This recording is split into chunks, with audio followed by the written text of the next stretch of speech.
আগের ভিডিওতে আপনারা দেখছিলেন যে এই হাতটা দিয়ে সে পাথর ভেঙেছে। এখন আমি তাকে জিজ্ঞাসা করবো আসলে এটা হাত না হাতুড়ি? ভাই এটা আসলে আপনার হাত তো? হ্যাঁ, আর আপনার কারসাজিটা কি? আমরা ভাঙতে পারেন কিভাবে? এটা আমি ছোটবেলা থেকেই? ছোট কালেতে কলা গাছ ভাঙতাম, হুম, হুম। বাদে মেলা বাদ না হলে মাটি গাড়া করতাম, হ্যাঁ, হ্যাঁ, কলা গাছ ভাঙতাম, হ্যাঁ। দেওয়াল গাঁথানি ইট ভাঙতাম। আবার এটা প্র্যাকটিস করা যায় মনে করেন ৬ মাস লাগে প্র্যাকটিস। প্র্যাকটিসে আপনি হ্যাঁ, জিনিসটা পেরে গেছেন। করতে যাক, হয়ে গেল। আল্লাহ আবার প্রদত্ত সময়তে একটা আবার একটা বিন্দির ভেঙে ফেলাছে, ওই নতুন বিন্দির ভেঙে ফেলাছে। আল্লাহ আবার প্রদত্ত সময়তে একটা আবার একটা বিন্দির ভেঙে ফেলাছে, ওই নতুন বিন্দির ভেঙে ফেলাছে।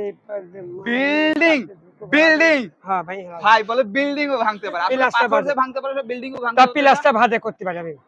আচ্ছা এই যে আপনার যে হাতে যে সমস্যা এটা কি আপনার ছোটবেলা থেকে সমস্যা না জন্মের থেকে জন্মের জন্ম থেকে। থেকে? তার হ্যাঁ, মানে এটা জন্মগতভাবে এটা তার হ্যাঁ, এভাবে হাতটাতে সমস্যা। জন্মের থেকে। আচ্ছা ঠিক আছে। ধন্যবাদ ভাই।